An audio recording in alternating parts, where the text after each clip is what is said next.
വയനാട്ടിൽ ആവർത്തിച്ച് ഇന്നലെ ഒരാൾ, ഇന്ന് ഒരാൾ, രണ്ടും ആദിവാസി വിഭാഗത്തിൽപ്പെട്ട മനുഷ്യരാണ്, ആദിവാസികളാണ് അതിദാരുണമായി കൊല്ലപ്പെടുന്നത്. അത് കഴിഞ്ഞ ഈ കൊല്ലം തന്നെ ഇതിനു മുമ്പുള്ള സംഭവങ്ങൾ, നിലമ്പൂരിൽ മണിയാവട്ടെ, സരോജിനി ആവട്ടെ, പഞ്ചാരക്കൊല്ലിയിൽ കടുവ പിടിച്ച് കൊല്ലപ്പെട്ട രാധയാവട്ടെ, ആദിവാസി ജനവിഭാഗങ്ങളിൽപ്പെട്ട മനുഷ്യരാണ് ഇത്രയും ദാരുണമായ നിലയിൽ കൊല്ലപ്പെടുന്നത്. ഞങ്ങൾ ഇങ്ങനെയൊക്കെ ചെയ്തിട്ടുണ്ട്, ഇനി ഇത്രയൊക്കെ പറ്റൂ, ഇതിൽ കൂടുതൽ എന്ത് പറ്റും എന്ന് ചോദിച്ചത് കൊണ്ടായോ?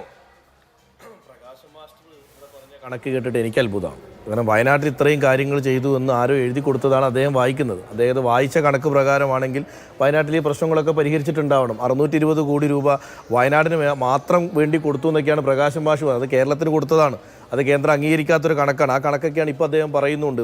പിന്നെ സോളാർ വേലി ചെയ്തു, ആനമതിലൊക്കെ പൊളിഞ്ഞിട്ട് 6 വർഷമായി. ആനമതിൽ പൊളിഞ്ഞ സ്ഥലം പ്രകാശം മാഷക്ക് അറിയില്ലെങ്കിൽ പ്രജീഷിനെ കടുവ പിടിച്ച സ്ഥലം കമലിനോടൊന്ന് അവിടെ നിന്ന് അതിൻ്റെ വീഡിയോ എടുത്ത് അയക്കാൻ പറഞ്ഞാൽ മതി. അവിടെ പോയി കാണാം ആനമതിൽ പൊളിഞ്ഞു കിടക്കുന്നത്. പിന്നെ താങ്കൾ പറഞ്ഞ റെയിൽ ഗാർഡ് ഫെൻസിങ് ഉദ്ഘാടനം കഴിഞ്ഞ് 3-ാമത്തെ മാസം തകർന്ന് വിജിലൻസിൽ പരാതിയുണ്ട്. കിഫ്ബിയിൽ ഉപയോഗിച്ച 15 കോടി. ഞാൻ അതിലേക്കൊന്നും പോകുന്നില്ല. അപ്പോൾ അതൊക്കെ ഈ കണക്ക് എഴുതി തരുന്ന ആളുകളോട് അതൊക്കെ ഇപ്പോൾ ഉണ്ടോ എന്നുള്ളതും കൂടി ഒന്ന് പ്രകാശം മാഷ് തന്നെ. പിന്നെ അദ്ദേഹം പറഞ്ഞ ഒരു കാര്യം കണക്കാണ്.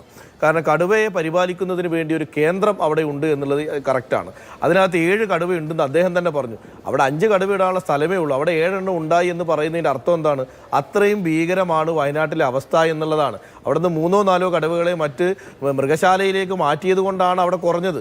അപ്പോൾ അത്രയും പരിതാപകരമാണ്. പിന്നെ താങ്കൾ പറയുന്ന പോലെ വനം വകുപ്പ് മന്ത്രി പോയി ആനയെയും കടുവയും പിടിക്കുമെന്നുള്ള പ്രതീക്ഷയോ പിടിക്കാനുള്ള അവകാശമൊന്നും ഞങ്ങൾ പറയില്ല. കാരണം അദ്ദേഹം ആനയും പിടിക്കണ്ട, കടുവയും പിടിക്കണ്ട, വനം വകുപ്പിനെ നേരെ ചൊവ്വയൊന്ന് നയിക്കാൻ ഒരു മന്ത്രി എന്നുള്ള രീതിയിൽ ആ ഉദ്യോഗസ്ഥരെ കൊണ്ട് ജോലി ചെയ്യിപ്പിക്കാൻ, അവർക്ക് ആവശ്യമുള്ള ക്രമീകരണങ്ങൾ ചെയ്തു കൊടുക്കാൻ, അവരോട് ഇത്തിരി ആത്മാർത്ഥമായി പ്രവർത്തിക്കാൻ പറയാൻ നിർദ്ദേശം നൽകാനെങ്കിലും അദ്ദേഹത്തിന് തയ്യാറായാൽ മതി.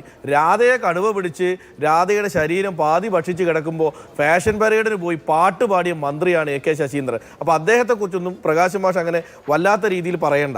വയനാട് ജില്ലയിൽ ഇപ്പോൾ യഥാർത്ഥ പ്രശ്നം എല്ലാ മേഖലകളിലും വന്യമൃഗശല്യം വർദ്ധിച്ചുകൊണ്ടിരിക്കുകയാണ്. ചില മേഖലകളിൽ ഇന്ന് നടന്ന അട്ടമലയിൽ നടന്ന അപകടം ഞാൻ ഉറപ്പിച്ചു പറയുന്നു. അട്ടമലയിൽ ആനയുടെ ശല്യം മുണ്ടക്കയിലും ചൂരൽമലയിലും മാസങ്ങളായി നിലനിൽക്കുന്നുണ്ട്. മാതൃഭൂമിയുടെ വാർത്ത നിങ്ങൾ എടുക്കൂ, പഴയത്. അതിനകത്ത് മുണ്ടക്കയിലും ചൂരൽമലയിലും വ്യാപകമായി കാട്ടാനകൾ കൃഷി നശിപ്പിക്കുന്നു എന്ന് ജനം പറയുന്ന പരാതി, ജനപ്രതിനിധികൾ പറയുന്ന പരാതി. ഇന്നലെ വൈകുന്നേരം ബാലകൃഷ്ണനെ ആക്രമിച്ച ആന ഒറ്റയ്ക്ക് ആ പ്രദേശത്തുകൂടെ സ്വൈര്യവിഹാരം നടത്തുന്ന വീഡിയോ ഇന്ന് പുറത്തു വന്നു. ഇത്രയും സംഭവിച്ചിട്ടും അവിടെ നൈറ്റ് പട്രോളിംഗ് നടത്താനോ ആനയെ തുരത്താനോ എന്തുകൊണ്ട് വനം വകുപ്പ് പോയില്ല? ആ ഒരു മിനിമം ഒരു ജോലി എന്തുകൊണ്ട് വനം വകുപ്പ് അവിടെ ചെയ്തിരുന്നു എങ്കിൽ ഇന്ന് ഒരു ജീവൻ രക്ഷിക്കാമെന്ന്. ഒരു കാര്യം കൂടെ അഭിലാഷേ, ഇതേപോലെ നൂൽപ്പുഴയിൽ മരണമുണ്ടായ സ്ഥലത്ത് 1 കിലോമീറ്റർ 1.45 കിലോമീറ്റർ ദൂരം ഫെൻസിങ് ചെയ്യാനാണ് അവിടെ ബാക്കിയുള്ളത്. ആ കിലോമീറ്റർ ഫെൻസിങ് ചെയ്യണമെന്ന് ജനവും ജനപ്രതിനിധികളും ഫോറസ്റ്റിനോട് ആവശ്യപ്പെട്ടു. ഇനി പ്രകാശം മാഷ് പറഞ്ഞതുപോലെ കോടികൾ വയനാട്ടിലേക്ക് കൊടുത്തിട്ടുണ്ടായിരുന്നെങ്കിൽ ആ 1.45 കിലോമീറ്റർ ഫെൻസിങ് ചെയ്തിരുന്നെങ്കിൽ മാനു എന്ന് പറയുന്ന ഒരു ആദിവാസി വിഭാഗത്തിൽപ്പെട്ട ഒരാളുടെ ജീവൻ നഷ്ടപ്പെടില്ലായിരുന്നു. ഇത് ചെയ്യാത്തത് കൊണ്ട് തന്നെയാണ്. അത് ചെയ്യണം. വനം വകുപ്പ് മന്ത്രി ആനയും പിടിക്കേണ്ട, കടുവയും പിടിക്കണം. വനം വകുപ്പിന് നേരെ ചൊവ്വേ നയിക്കാനെങ്കിലും അദ്ദേഹത്തിന് പറ്റണം. ശരി.